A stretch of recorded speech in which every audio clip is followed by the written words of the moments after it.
మొన్న బంగ్లాదేశ్, నిన్న నేపాల్, ఈరోజు పాకిస్తాన్ ఆక్రమిత కాశ్మీర్ అయిన పీఓకేలో జనరేషన్ జెడ్ అంటే జెన్జీ ప్రొటెస్ట్ చేస్తున్నారు. జెన్జీ అంటే ఇయర్ 2000 తర్వాత పుట్టిన వాళ్ళు. టిక్ టాక్, ఇన్స్టాగ్రామ్ లో యుద్ధం చేసేవారు. వీడియోస్, పోస్ట్, హ్యాష్ ట్యాగ్స్ తో ట్రెండ్ చేసేవాళ్ళు. ప్రభుత్వాలని కూల్చే సామర్థ్యం ఉన్న వాళ్ళు ఈ జెన్జీలు. వెనక నుండి కొంచెం సపోర్ట్ ఉంటే జెన్జీ పాక్ ప్రభుత్వాన్ని కూల్చగలదు. డెఫినెట్ గా ఇలాంటి ఒక మూమెంట్ ను భారతదేశం క్యాష్ చేసుకోవాలి. పాక్ ను ముక్కలు ముక్కలు చేయాలి. షేక్ హసీనా లాగే సేమ్ షేబాజ్ షరీఫ్ ను తన అన్న దగ్గరకు లండన్ కు తరిమేయాలి. అసీం మునీర్ ను పదవి నుండి దింపేయాలి. ఇది జరగాలి అంటే స్టూడెంట్స్ కు అండగా ఇమ్రాన్ ఖాన్ తెహ్రీకే ఇన్సాఫ్ పార్టీ రంగంలో దిగాలి. అసీం మునీర్ చాలా పెద్ద గేమ్ మారుతున్నాడు.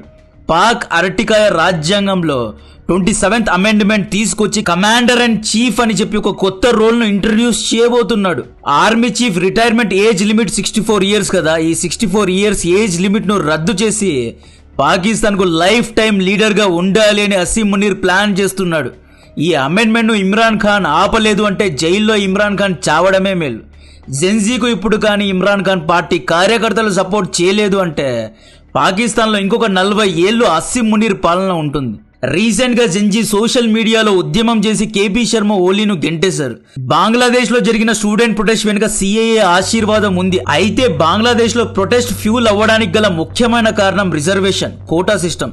షేక్ హసీనా పెట్టిన రూల్ 1971 యుద్ధంలో పాల్గొన్న ఫ్రీడమ్ ఫైటర్స్, అదే ముక్తివాహిని, ముక్తి జోద్ధ ఫ్యామిలీ మెంబర్స్ కి రిజర్వేషన్స్ ఇస్తున్నారు అని చెప్పే బంగ్లాదేశ్ లో పెద్ద ఎత్తున ప్రొటెస్ట్ జరిగింది. షేక్ హసీనాను తరిమేశారు. పీఓకేలో కూడా సేమ్ రిజర్వేషన్ మీదనే ప్రొటెస్ట్ జరుగుతోంది. యూనివర్సిటీ యొక్క సెమిస్టర్ ఫ్యూను పాక్ ప్రభుత్వం 60% పెంచుతోంది అని చెప్పి స్టూడెంట్స్ రోడ్డు మీదకి ఎక్కారు. పాక్ మీడియా దీని వెనక రా ఉంది అని రా చేస్తున్న కుట్ర అంటోంది.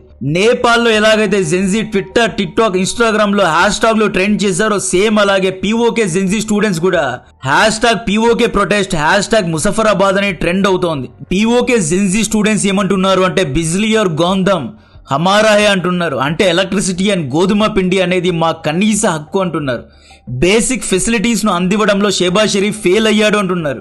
నేపాల్లో ఎలాగైతే కేపీ ఓలీ స్టూడెంట్ ప్రొటెస్ట్ ను అణిచివేశాడో సేమ్ పాకిస్తాన్ లో కూడా అసీం మునీర్ అండ్ షేబాజ్ షరీఫ్ స్టూడెంట్ పై లాఠీ చార్జ్ చేశారు. టియర్ గ్యాస్ ప్రయోగించారు, జైల్లో వేశారు, ఇంటర్నెట్ ను కట్ చేశారు, హ్యాష్ ట్యాగ్స్ ను బ్లాక్ చేస్తున్నారు. ఈ జెన్జీ ప్రొటెస్ట్ ఎందుకు, ఎలా జరిగింది అనేది చెప్తా. ఈ మ్యాప్ లో కనిపిస్తున్న ఏరియా పాకిస్తాన్ ఆక్రమిత కాశ్మీర్ పీఓకే. పైన గిల్గిత్ బాల్తిస్తాన్ ఉంటుంది, కింద ముజఫరాబాద్ ఉంటుంది. ముజఫరాబాద్ ను పాకిస్తాన్ ఆజాద్ కాశ్మీర్ అని పిలుస్తూ ఉంటుంది. ఎగ్జాక్ట్ గా ముజఫరాబాద్, రావల్కోట్, కోట్లీ, నీలం వ్యాలీలో Azad Jammu Kashmir student organisation and Mirpur university of science and technology groups protest చేస్తున్నారు. నవంబర్ 4th రోజు సెమిస్టర్ ఫీ హైక్ చేశారు అని చెప్పి స్టూడెంట్ ప్రొటెస్ట్ చేశారు. పోలీస్ కాల్పుల్లో ఒక స్టూడెంట్ చనిపోయారు. దీని తర్వాత పెద్ద మొత్తంలో స్టూడెంట్ గ్రూప్స్ రంగంలో దిగాయి. షేబాజ్ షరీఫ్ ప్రభుత్వాన్ని గద్దె నుండి దిగిపోవాలి అని డిమాండ్ పెట్టారు. పాకిస్తాన్ ఆర్మీ డిక్టేటర్షిప్ ను చూపిస్తోంది అన్నారు. స్టూడెంట్ యొక్క ఇష్యూస్ లో ఒకటి ఈ మార్కింగ్ సిస్టమ్ పాకిస్తాన్ లో ఉంది. అంటే పాకిస్తాన్ లో ఎగ్జామ్స్ ను ఆన్లైన్ లో చెక్ చేస్తారు, ఆన్లైన్ లోనే ఎవాల్యుయేషన్ చేసి మార్క్స్ వేస్తారు. దీనివల్ల రూరల్ ఏరియాస్ లో ఉన్న టీచర్స్ దగ్గర ఇంటర్నెట్ సరిగ్గా లేకపోవడంతో ఎగ్జామ్స్ లో మార్క్స్ కరెక్ట్ గా వేయడం లేదు, పేపర్స్ ను సరిగ్గా చెక్ చేయడం లేదు. దీనివల్ల చాలా మంది ఫెయిల్ అయ్యారు. ఈ మార్కింగ్ సిస్టమ్ ను తొలగించాలి అని డిమాండ్ పెట్టారు. సెకండ్ ఇష్యూ, ఫెయిల్ అయిన పేపర్స్ ను రీచెక్ చేయాలి అంటే 1500 రూపీస్ పాకిస్తానీ రూపీస్ అడుగుతున్నారు. దీన్ని క్యాన్సిల్ చేయాలి అని డిమాండ్ పెట్టారు. థర్డ్ ఇష్యూ, పీఓకేలో 25% జాబ్స్. 1965, 1971 యుద్ధాల్లో ఇండియన్ సైడ్ కాశ్మీర్ నుండి పాకిస్తాన్ సైడ్ కాశ్మీర్ కు వలస వెళ్లిన రెఫ్యూజీలకే ఇస్తున్నారు. 25% కోటా ఫర్ రెఫ్యూజీ అనమాట. ఇండియా నుండి పాక్ కు వెళ్లిన రెఫ్యూజీలను ఫ్రీడమ్ ఫైటర్స్ అని చెప్పి కోటా ఇస్తున్నారు, సేమ్ బంగ్లాదేశ్ లాగే. ఈ కోటా సిస్టమ్ ను తొలగించాలి అని డిమాండ్ పెట్టారు. ఈ 25% కోటాలో కూడా పాకిస్తాన్ పంజాబ్ రాజ్యంలో ఉన్న వారికే ఎక్కువ జాబ్స్ ఇస్తున్నారు. 25% జాబ్ కాశ్మీరీ రెఫ్యూజీలకు వెళ్ళడం లేదు, పాకిస్తాన్ పంజాబ్ లో ఉన్న వారికి వెళ్తోంది. కాబట్టే స్టూడెంట్స్ రెచ్చిపోయి ఉద్యమం చేస్తున్నారు. కాలేజ్, స్కూల్ బిల్డింగ్స్ ను రిపేర్ చేయాలి, పీఓకేలో మిలిటరీ ఎక్సర్సైజెస్ ను తగ్గించుకోవాలి అని చెప్పి డిమాండ్ పెట్టారు. Better transport, better road facilities ను అందివ్వాలి, ఎలక్ట్రిసిటీ బిల్ ను తగ్గించాలి అని డిమాండ్ పెట్టారు. ఈ స్టూడెంట్స్ వెనుక Jammu Kashmir joint action committee అని ఒక పార్టీ కూడా ఉంది. ఇది పీఓకే యొక్క local party. Jammu Kashmir chief minister ఈ పార్టీను రా యొక్క ఏజెంట్స్ అని ఆల్రెడీ ముద్ర వేసేశాడు.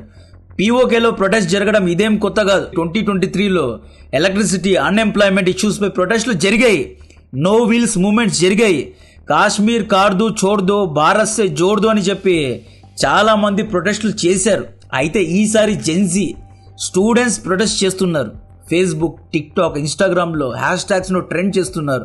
డిజిటల్ మీడియా రెవల్యూషన్ను తీసుకొస్తున్నారు. కాబట్టి డెఫినెట్గా ఈ ప్రొటెస్ట్ను అంతర్జాతీయ మీడియా అబ్జర్వ్ చేస్తోంది. ఇన్ని రోజులు పాకిస్తాన్ ఆర్మీ పీఓకేను యుద్ధ భూమిగా చూసింది. పీఓకేలోని ప్రజలకు తమ భూమిపైనే హక్కు లేదు. పీఓకేలో ఉగ్రవాద శిబిరాలు పెట్టి ట్రైనింగ్ ఇచ్చి జిహాద్ చేయించారు. ఇప్పుడు జెన్జీ తిరగబడుతున్నారు. నో మోర్ అణిచివేత అంటున్నారు. పాక్ పోలీసులు పాక్ సైనికులకు వార్నింగ్ ఇస్తున్నారు. నేపాల్లో జెన్జీ ప్రొటెస్ట్ను స్టార్టింగ్లో చాలా మంది లైట్గా తీసుకున్నారు. ఆ తర్వాత ప్రభుత్వమే కూలిపోయింది. ఇప్పుడు పీఓకే జెన్జీ ప్రొటెస్ట్ను కూడా లైట్గా తీసుకుంటున్నారు. ఇప్పుడిప్పుడే ఇంటర్నేషనల్ మీడియా దీన్ని కవర్ చేస్తోంది. డెఫినెట్గా చాలా పెద్దగా జెన్జీ ప్లాన్ చేస్తున్నారు. వీరి యొక్క టార్గెట్ ఆసిమ్ మునీర్ను పదవి నుండి పీకేయాలని జెన్జీ ప్లానింగ్ చేస్తున్నారు. ఇక్కడ జెన్జీ ప్రొటెస్ట్ ఒక్కటే కాదు, రానున్న రోజుల్లో పాకిస్తాన్ ఒక ముఖ్య అపోజిషన్ పార్టీ నాయకులు అంటే ఇమ్రాన్ ఖాన్ పార్టీ నాయకులు కూడా రోడ్స్ పై ఎక్కనున్నారు. ఖైబర్ పఖ్తూన్ఖ్వా, బలూచిస్తాన్, సింధ్ ప్రజలు కూడా ప్రొటెస్ట్ చేయనున్నారు. ఆల్రెడీ పాకిస్తాన్ లో ఎక్స్ట్రీమ్ రైట్ వింగ్ అయిన తెహ్రీకే లబాయక్ పార్టీ ఆల్రెడీ ప్రొటెస్ట్ చేసింది. ఇప్పుడు జెన్జీ ప్రొటెస్ట్ చేస్తున్నారు. బలోచిస్తాన్ లో బలోచ్ ఉద్యమకారులు, ఖైబర్ పఖ్తూన్ఖ్వాలో టీటీపీ సపోర్టర్స్ అందరూ అసీమ్ మునీర్ కు అగేన్స్ట్ గా ప్రొటెస్ట్ చేస్తున్నారు. ఎందుకంటే అసీమ్ మునీర్ ఆడుతున్న డార్క్ అండ్ డీప్ గేమ్ ఏంటి అంటే పాకిస్తాన్ కు life time commander in chief అవ్వాలి అనుకుంటున్నాడు అసీమ్ మునీర్. పాక్ రాజ్యాంగంలో కొత్త అమెండ్మెంట్స్ ను తీసుకొస్తున్నారు. ఎలాగైతే Xi Jinping, Vladimir Putin leaders for life అయ్యారు, ఎలా అయ్యారు, రాజ్యాంగంలో మార్పులు చేసి అయ్యారో సేమ్ అలాగే అసీమ్ మునీర్ పాకిస్తాన్ రాజ్యాంగాన్ని మార్చి పవర్ మొత్తాన్ని మిలిటరీ చేతులకు తీసుకెళ్తున్నాడు. ఇయర్ 2022లో ఆర్మీ చీఫ్ గా అసీమ్ మునీర్ జాయిన్ అయ్యాడు. 2025లో ఈ వ్యక్తి టెన్యూర్ ముగుస్తుంది. ఇతను వెళ్లిపోవాలి. అయితే తన టెన్యూర్ను ఎక్స్టెండ్ చేయడానికే ప్రజల్ని రెచ్చగొట్టాడు.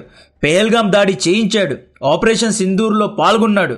ఓడిపోయాడు. ప్రాపగండా చేసి ఫీల్డ్ మార్షల్ అయ్యాడు. డొనాల్డ్ ట్రంప్ కొడుకులకు క్రిప్టో బిజినెస్ను పాకిస్తాన్లో పెట్టమని ఫ్రీ హ్యాండ్ ఇచ్చాడు. అండ్ పాకిస్తాన్ యొక్క డిజిటల్ కరెన్సీ మొత్తాన్ని డొనాల్డ్ ట్రంప్ కొడుకులకు ఇచ్చేశాడు. డొనాల్డ్ ట్రంప్ను బుట్టలో వేసుకున్నాడు. ఆ తర్వాత డొనాల్డ్ ట్రంప్ భారత్ను ఇంటర్నేషనల్ మీడియా ముందు డౌన్ గ్రేడ్ చేయడం మొదలుపెట్టాడు. మొదట్లో డొనాల్డ్ ట్రంప్ స్లోగా స్టార్ట్ చేశాడు. 5 భారతీయ యుద్ధ విమానాలు కూలిపోయాయి అన్నాడు. ఆ తర్వాత 6 అన్నాడు, 7 అన్నాడు, ఈ రోజు 8 అంటున్నాడు.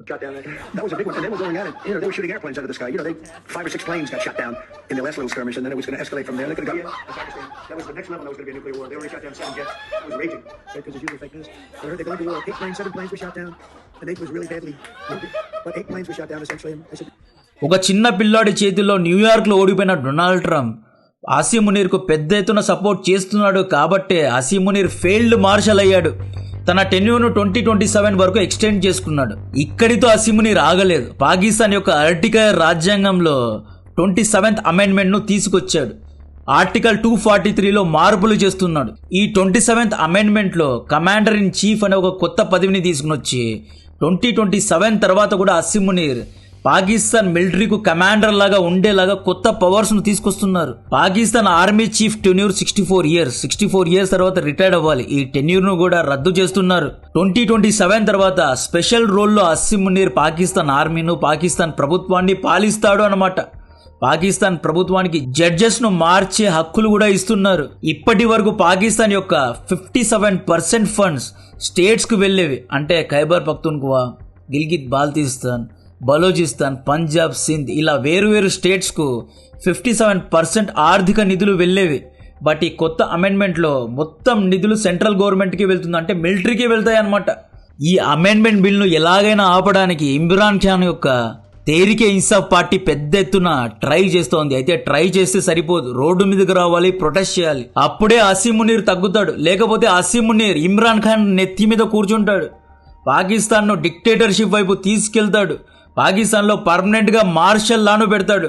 ప్రజల్ని అణిచివేస్తాడు. తమ యొక్క ఫండ్స్ మొత్తాన్ని పంజాబ్ కు తీసుకెళ్తాడు. సో ఈ విధంగా పాకిస్తాన్ లో చాలా పెద్ద గేమ్ అసీమ్ మునీర్ ఆడుతున్నాడు. కాబట్టే అందరూ రోడ్డు మీదకి వస్తున్నారు. ఈ జెన్జీ ప్రొటెస్ట్ చేసి ఒక స్టూడెంట్ ఏమన్నాడు అంటే, they claim we have no voice so we shout louder అంటున్నాడు. మా వాయిస్ ను అణిచివేయాలి అని చూస్తే చాలా గట్టిగా అరుస్తామంటున్నాడు.